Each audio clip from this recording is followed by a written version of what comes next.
மெய்யாகவே அவர் நம்முடைய பாடுகளை ஏற்றுக்கொண்டு நம்முடைய துக்கங்களை சுமந்தார். நம்முடைய துக்கங்களை சுமந்தார். நாமோ அவர் தேவனால் அடிபட்டு வாதிக்கப்பட்டு சிறுமைப்பட்டவர் என்று எண்ணினோம். சும்மா என்னங்க, கடவுள் தான் அவர் என்ன பண்ணார், தண்டித்தார் அப்படின்னு சொல்லி எண்ணினோம். நம்முடைய மீறுதல் நிமித்தம் 5வது வசனங்க, நம்முடைய மீறுதல் நிமித்தமும் அவர் காயப்பட்டு நம்முடைய அக்கிரமங்கள் நிமித்தமும் அவர் நொறுக்கப்பட்டார்.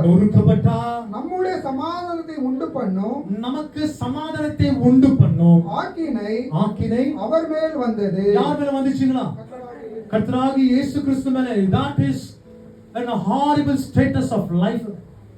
அவருக்கு மேல வந்த பாடுகள் பாத்தீங்கன்னா it was beyond. வாய் விட்டு என்ன பண்ண முடியல, சொல்ல முடியாத அளவுக்கு அவருக்கு என்ன நடந்துருக்குதுங்க, வேதனை. அப்படியே கீழே வாசிக்க கேட்போம் பாருங்க. அவருடைய தழும்புகளால் குணமாகிறோம். ஒரு ஆமென் சொல்லுங்க எதிர்பார்ங்க. இன்னைக்கு நீங்க சுகமாயிட்டு வெளியே போறேன்னு சொன்னா யாருங்க காரணம்? சோ இது நடக்கிறதுக்கு முன்னாலே பேசப்பட்டவா. அவருடைய தழும்புகளால் எத்தனை காயங்கள் அடிபட்டுங்க? 39 அடிகள்ங்க. என்னத்துக்கு தெரியுங்களா 39 அடிகள்? உலகத்திலே ரொம்ப பிரபலமான 39 diseases. உலகத்திலே என்னதுங்க, ஊ சொல்கிற வார்த்தை என்னதுங்க, வேர்ல்டு ஹெல்த் ஆர்கனைசேஷன் சொல்கிற வார்த்தை என்னன்னு பார்த்தீங்கன்னா, உலகத்திலே ரொம்ப பிரபலமான 39 வியாதிகள். அதை சில வியாதிகள் தான் நம்ம கவுண்ட் பண்றோம், இதுன்னு சொல்லி நம்ம கவுண்ட் பண்றோம். கர்த்தராகிய இயேசு கிறிஸ்து 40 ரவுண்ட் பண்ணிருக்கலாம், முடியாதுன்னு நினைக்கிறீங்களா? ஏன் பண்ணல? அவரு 40 நாள் உபவாசம் எடுத்தாரு, இரவு பகலும். கரெக்டா இல்லைங்களா? பட் பைபிள்ல ஒரே ஒரு இடத்துல மட்டும்தான் 39 என்ற வார்த்தை கொடுத்தாங்க. வேற எந்த புத்தகத்தை நீங்க வாசிக்க கேட்டாலும் கூட அந்த 39 என்ற வார்த்தை நீங்க பார்க்கவே முடியாது. நீங்க எந்த வெளிப்பாடுன்னு எடுங்க, மற்றதெல்லாமே மோசே 40, கர்த்தராகிய இயேசு கிறிஸ்து 40, எஸ்தர் ராணி 3, தானியேல் 21 4, இந்த ப்ரொபோர்ஷனேட்ல நீங்க பாப்பீங்க. தவிர்த்து 39ன்றதுனா நீங்க எழுதப்படல. ஆனா ஏசப்பாவுக்கு அது எழுதி இருக்கிறாங்கன்னா என்ன காரணங்க? முன்னால வருகிற வியாதியை கூட கர்த்தர் அறிந்து, இன்னும் வரப்போகிற வியாதிகள் எப்படி எல்லாம் எனக்கு தெரியாது, அதுக்கும் என்ன இருக்குதுங்க, ஆண்டவர் தீர்வ. ஐயோ ஒரு ஆமென் சொல்லுங்க எதிர்பார்க்க. வியாதி அவருக்கு முன்பாக சரண் அடைந்தே ஆகும். எவ்வளவு பேருக்கு விசுவாசிக்கிறீங்க? nothing in the world that is impossible. யாருக்கு முடியாதுங்க. ஒரு இடத்துல கர்த்தராகிய இயேசு கிறிஸ்து கிட்ட கேக்குறாங்க, இது யார் செய்த குற்றம்? அவருடைய அப்பாவா அவங்க அம்மாவான்னு கேக்குறாங்க. இவன் உட்கார்ந்துட்டு இருக்கிறான், இது யார் செய்த பாவம்? நான் அநேக நேரத்தில் என்ன சொல்லிடுவாங்க, ஓ இவங்க செய்த பாவத்தினால இவங்க இப்படி இருக்கிறாங்க. நோ, அந்த வசனம் என்ன சொல்றது தெரியுங்களா? தேவனுடைய மகிமைக்காக தான் வந்தது. அப்ப ஏன் தேவனுடைய மகிமை வெளிப்படல? எஸ், நீங்க தான் காரணம். தேவனுடைய மகிமையை கொண்டு வருவதும் தேவனுடைய மகிமையை கழிச்சு போடுறதும் யார் காரணங்க? நாம தான் காரணம். ஆதாம் ஏவாளுடைய வாழ்க்கையில சண்டையே வந்திருக்காது நீங்க நினைக்கிறீங்களான்னு கேட்க சொல்லுங்க. மகிமையில இருந்தாங்க, மகிமையில எங்க வந்துட்டாங்க? பாவத்துல வந்துட்டாங்க, வெளியே வந்துட்டாங்க. அந்த ஐயா ஒரு நாள் கூட கேட்டுக்க மாட்டாரான்னு கேட்க. நீ பண்ண விஷயம் எனக்கு ரொம்ப பிடிச்சிச்சு, இந்த அப்ரோச் எனக்கு ரொம்ப நல்லா இருக்குது, அப்படி என்ன பேசிருப்பாங்க நீங்க நினைக்கிறீங்க? உன்னாலதான் ஆச்சுன்னு ஒரு நாள் 2 நாள் இல்ல 930 வருஷமும் பேசுறாரு. சாவர நேரத்தை விட உன்னாலதான் அப்படின்னு சொல்லிட்டு சாவர நேரத்தை விட அவர் என்ன ஆசைப்படாரு தெரியுங்களா? உங்களுக்கு கான்டெக்ஸ்ட் தெரியாது உங்களுக்கு. ஆதாமுடைய ஆசை, லாஸ்ட் ஆசை என்னன்னு பாத்தீங்கன்னா, அந்த செடியில இருந்து எதுங்க ஜீவ, அந்த விருட்சத்தின் செடியில இருந்து ஒரு விதமான தைலம் மாதிரி வரும். அந்த தைலத்தை அவர் எடுத்து வந்து பூசிக்கணும்னு ஆசைப்படுறார். அதுக்காக எங்க இருக்கு சேர்த்து கூட அனுப்புறாரு ஒரு பாயிண்ட்ல சேர்த்து. இதெல்லாம் of the story, not the record of the Bible. என்னங்க பாஸ்டர் பைபிள் இருந்தாலும் எடுத்து நோ நோ நோ நோ. அதுக்குதான் ஒரு பாயிண்ட்ல நீங்க பாத்தீங்கன்னா யோவான் 12ல ஒரு தாயாரு தன் பாதத்துல வந்துட்டு ஒரு தைலத்தை, விலையேறப்பட்ட தைலத்தை எடுத்து உடைச்சான், பரிமள தைலத்தை உடைச்சான். இங்க ஆதாம் ஏங்கின ஒரு விஷயத்தை யோசப்பாக்கு எடுத்து வந்து உடைச்சான். அந்த ரூம் அறையே என்ன ஆயிடுச்சுங்களா, அந்த செடிக்கிட்ட அந்த வாசனை வரும். இன்னைக்கு கூட சில பூ செடிகளா இருக்குதுங்க, அந்த செடிக்கிட்ட போனா என்ன இருக்குதுங்க, ஒரு விதமான என்ன இருக்குதுங்க வாசனை. நீங்க மாங்காய் செடிக்கிட்ட போனா என்ன இருக்குங்க, ஒரு வாசனை இருக்குதா இல்லீங்களா? அதுக்குன்னு சொல்லிட்டு வாயில ஊறுதுன்னு சொல்லாதீங்க. சோ அந்த அபிஷேகத்துடைய தைலத்துடைய பரிமாணம் என்னங்க, எங்க இருக்கலாம். ஆனா வாழ்க்கையில எவ்வளவு பிரச்சனை இருக்கும், எவ்ரிடே எவ்வளவு பீன் அஃபைர். பட் அது என்ன பண்ணலீங்க, உடைக்காமல் அதை காத்துக்கொண்டார். ரிசால்வ்மென்ட் பண்ணார். அதுதான் உங்களுக்கு மறுபடியும் சொல்ல வரேன். ஏசப்பா நமக்காக அவர் உடைக்கப்பட்டார்னா ரொம்ப பயங்கரமான ஒரு விஷயத்தை செய்துட்டார். ஏன்னா அந்த 6வது வசனம் என்ன சொல்றது பாத்தீங்கன்னா, நாம் எல்லோரும் ஆடுகளைப் போல வழி தப்பி திரிந்து அவனவன் தன் வழியிலே போனோம். நாம் எல்லாருமே ஒரு சுய பாதையை தேடி போயிட்டோங்க. சுய நீதி, சுய இன்பம், என்னதுங்க, செல்ஃப் ரைச்சஸ், செல்ஃப் என்னதுங்க, பிளஷர்ஸ், உலகத்தின் ஆசா பாசங்கள் என்ன பண்ணாங்க. நமக்கு ஒரு கண்ட்ரோல் இல்லாத ஒரு ஜீவம் இருந்தது. ஆண்டவர் நம்மளை என்ன பண்ணாங்க, இழுத்துட்டு வந்தாங்க. He brought us back. கோழி தன் குஞ்சுகளை சிறுகுகளை சேர்க்கத்தை போல் நான் என்னோட பிள்ளைகளை மறுபடியாக என்ன பண்ணுவாங்க, கூட்டி சேர்ப்பேன் சொன்னார். அவர் சொன்ன வார்த்தை நிறைவேறினது. விசுவாசிக்கிறீங்களா? அவர் சொன்ன வார்த்தை நிறைவேறினது. இன்னைக்கு சபையாக நம்மை ஆண்டவர் செய்திருக்கிறாங்க கூட்டி. எவ்வளவு பேர் பாக்கியம் பாருங்க. சோ இந்த தேவனை நான் எப்படி மறுதலிக்க முடியும் நீங்க சாகலன்னு சொல்லி? அவர் மரித்தார், சதா காலத்துக்கும் உயிரோடு இருக்கிறார். உங்க லைஃப்ல எப்போதுமே நீங்க நினைக்க வேண்டிய விஷயம், இதுல பானம் செய்வதெல்லாம் நீங்க நினைக்க வேண்டிய விஷயம் தெரியுங்களா? எனக்காக நீங்க மரித்து 3ஆம் நாள் என்ன பண்ணீங்க, உயிரோடு. சோ யாருமே இந்த ஏசாயா 53 மறுதலிக்கவே முடியாது. சோ காட் என்ற கான்செப்ட் நீங்க பார்த்தீங்கன்னா, God can never be destroyed. அவரை ஒரு நாளும் அழிவை கொண்டு வர முடியாது.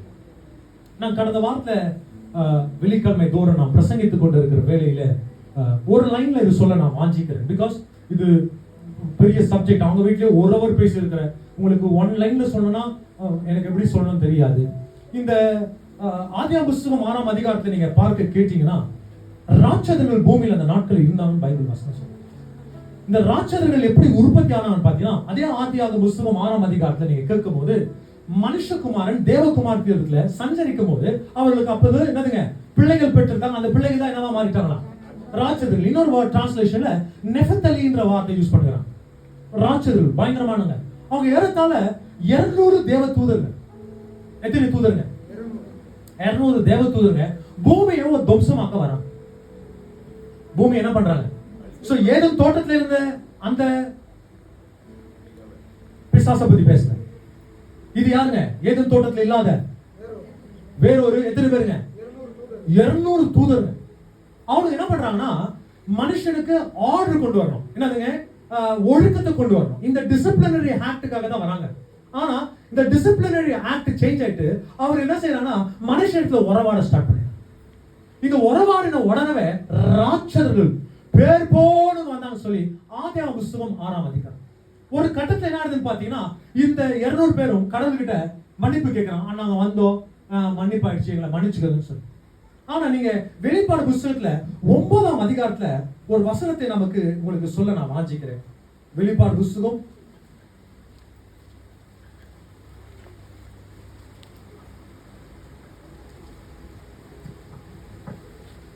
11ஆம் வசனம்.